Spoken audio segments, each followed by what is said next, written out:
दोस्तों, जैसा कि हम सबको पता है, जब कोई क्रिमिनल कंप्लेन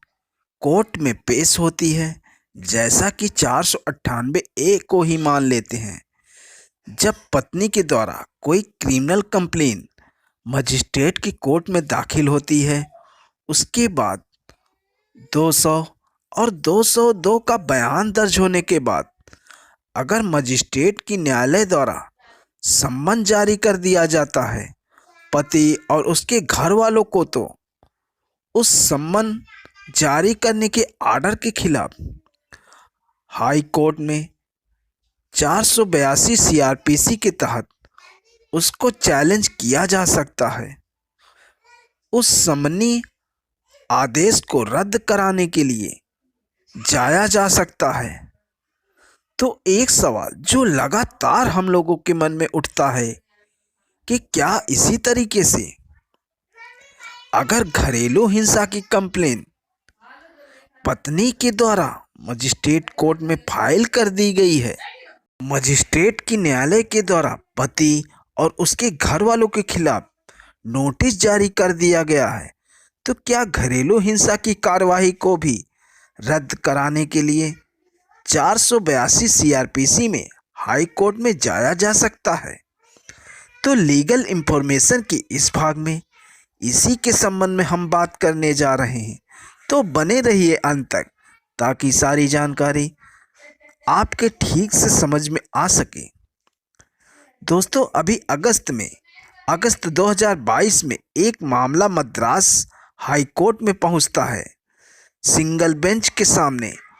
और जब सिंगल बेंच 482 की पिटीशन को सुन रहा होता है, उस पिटीशन में घरेलू हिंसा की कार्यवाही को रद्द करने के लिए जो दाखिल की गई थी, तो सिंगल जज इस सवाल को उठाता है कि क्या घरेलू हिंसा की कार्यवाही को 482 सीआरपीसी में चैलेंज किया जा सकता है। सिंगल जज का मत यह रहता है, चूंकि घरेलू हिंसा की प्रोसीजिंग जो मजिस्ट्रेट के न्यायालय में चलती है, यह सिविल नेचर की होती है, इसलिए 482 सीआरपीसी में हाई कोर्ट में नहीं आया जा सकता। हालांकि इस पूरे मामले को फुल बेंच के सामने रिफर कर दिया जाता है, और अभी कुछ ही दिन पहले मद्रास हाई कोर्ट की फुल बेंच ने भी इस मामले में अपनी जजमेंट पारित कर दिया है। तो दोस्तों, देखते हैं मद्रास हाई कोर्ट की फुल बेंच ने किस तरह का आदेश दिया। ये मामला जो मद्रास हाई कोर्ट की फुल बेंच के सामने पहुंचता है, वो इस प्रकार है। अरुण डैनियल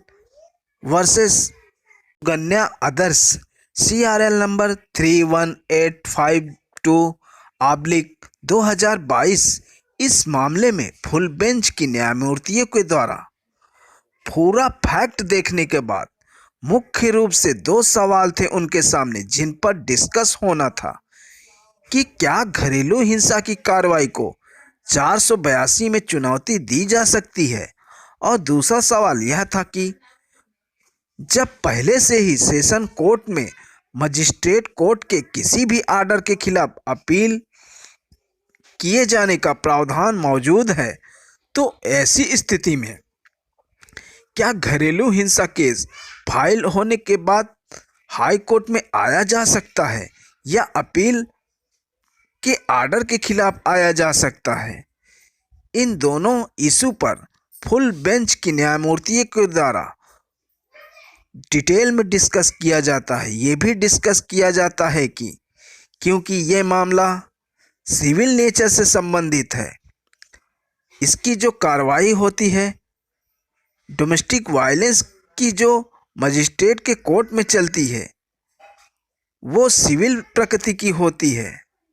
क्रिमिनल प्रकृति की नहीं होती है। ऐसी स्थिति में जबकि सिविल प्रकृति की कार्यवाही होती है न्यायालय में, 482 के तहत हाई कोर्ट में नहीं आया जा सकता। दूसरी महत्वपूर्ण बात कही जाती है कि मजिस्ट्रेट